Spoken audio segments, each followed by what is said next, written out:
Good morning from Los Angeles. My name is Tim Healy. I am the managing editor for thetruthaboutcars.com, also known as TTAC.com.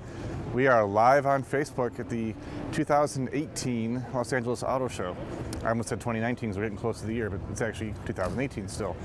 So this is the highlight of the show. This is the star of the show. If my cameraman friend here can pan over to the Jeep truck. We've got the Jeep Gladiator. And it's essentially a Wrangler with a truck bed, but it's awesome. I'm a fan. You get a manual transmission with all the different trim levels. There's an available diesel. It has been the star of the show. It is, if I had $50,000 laying around, it would be in my driveway, even though I don't have a driveway. But again, this has been the highlight of the show. We got this beautiful one here in gray. Got a Rubicon in orange right behind me. And then another gray one over there. I'm not sure which trim level that is. So the TTAC hot take on this is, I want one. And we're gonna move on to the next stand now. We're gonna wander over to Kia, where they showed the new Soul. Now the Soul is a little different than a Wrangler, obviously. And it doesn't quite stir my soul, pardon the pun. But it's still a fun car for a lot of people, inexpensive, urban runabout, so we're gonna go check it out. And I'm gonna do a little Marco Rubio water drink here.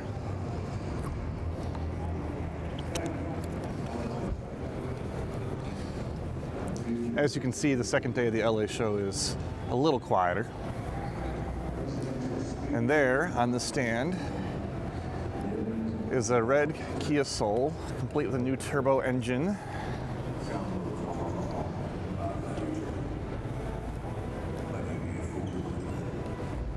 And it's moving in circles. I like this red one. I think the update to the styling is attractive. I like the headlights, especially the, I don't know what you call it, but how the headlights go from end to end with a light bar in the middle. We got a big front fascia as well, which you can't quite see unless we come around this way.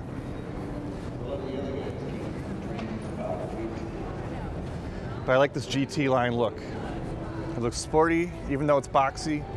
It makes me think it's fun to drive, and if I'm looking for cheap transit that isn't boring, I'd be shopping in a Kia store right now. And with that note, we are going to move on to our next stop, which shall be Honda. We're going to go to Honda to check out the Honda Passport, which was shown to us in the media on Tuesday.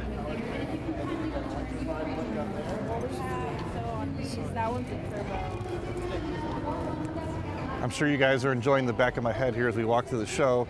And before we go to Honda real quick, you can kind of see over there the new Rivian pickup truck. That's all electric. 0 to 60 in under 3 seconds. And there's also an SUV on the stand, but we really can't quite get to it right now. There's just too many people. But you can kind of see it in the background. There's a green SUV just around the corner. We also have a Ford event going on, so it's a little bit loud right now. So we're going to wander over to Honda. But the Rivian is very interesting. I would like to drive one and make sure that it's not vaporware.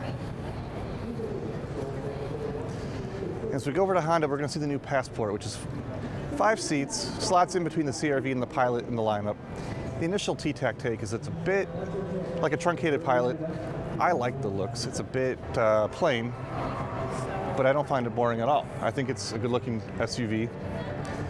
My only concern or complaint would be the body cladding. There's a lot of that black cladding. As Brett comes around here, we can see it on the front underneath the grille. That is a lot of cladding. But I do like the face of the vehicle. I like the fascia, the grille. I just don't like the cladding. If that was sheet metal, I'd like it better. But I like the headlights. And Honda is going to sell a ton of these. TTAC people, they are going to sell so many that you're going to be bored of seeing them very quickly. Honda's touting its off-road ability, and we will see how well it handles the off-road later this month, next year, early next year, actually, at the first drive.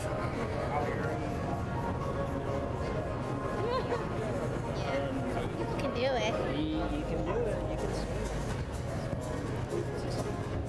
So as you can see, the Passport is what Honda calls the Passport to Adventure. I find it a little bit silly, but it looks like it will be pretty good off-road.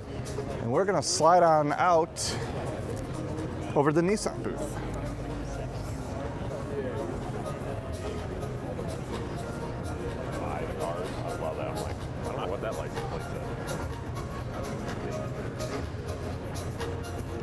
I was kidding. We're actually not going to go to Nissan because there's not really much to see there. There's a new Maxima and a new Murano, but when I say new, I really mean a few new paint colors, a few new wheels. There's not much going on with these cars. I don't know why Nissan decided to spend a lot of money to unveil them, but we'll be driving them soon to see if they really drive any differently than the previous generations, despite the fact there's no mechanical changes. And with that, we are going to head over to the next hall and take a quick Facebook break, but we'll be back. Hello, welcome back to LA. We had to take a quick break because the convention center is so freaking huge. I didn't think it was very interesting to show us walking through the concrete pathway between exhibit halls because it's kind of boring. But we're back with the cars now, and we're at Toyota, and we're wandering through. Their big news over here this year would be the Corolla, the 2020 Corolla, as well as a Corolla Hybrid. My take on that is the new Corolla looks pretty good, but it's got stiff competition with the Civic and other vehicles in that class, the new Mazda 3, which we'll see in just a moment. So Toyota's got a bit of a tall order, and it's got to be able to drive well. And so we're gonna wander through Toyota quickly, make a turn to our left here, and wander over through Hyundai if we can. And the reason why we're going to Hyundai is the Hyundai Palisade, which we're gonna see on the stand here. It's kind of hidden behind those folks, but we'll take a walk over there and see Hyundai's newest big SUV.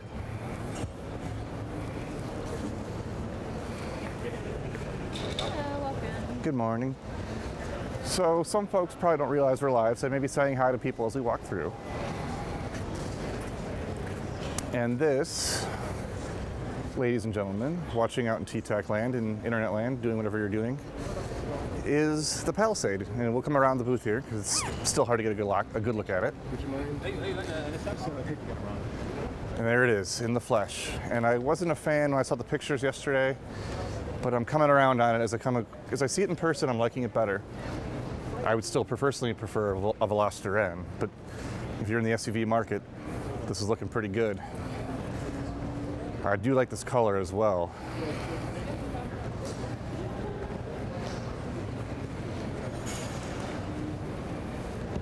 Interior looks nice. Wheels look nice. It's got a bit of a Ford Explorer look to it. We're gonna grab an interior shot for you fine internet folks real fast, and then we're gonna move on to, if I don't fall off the platform first, we're going to move on to Mazda right across the way here.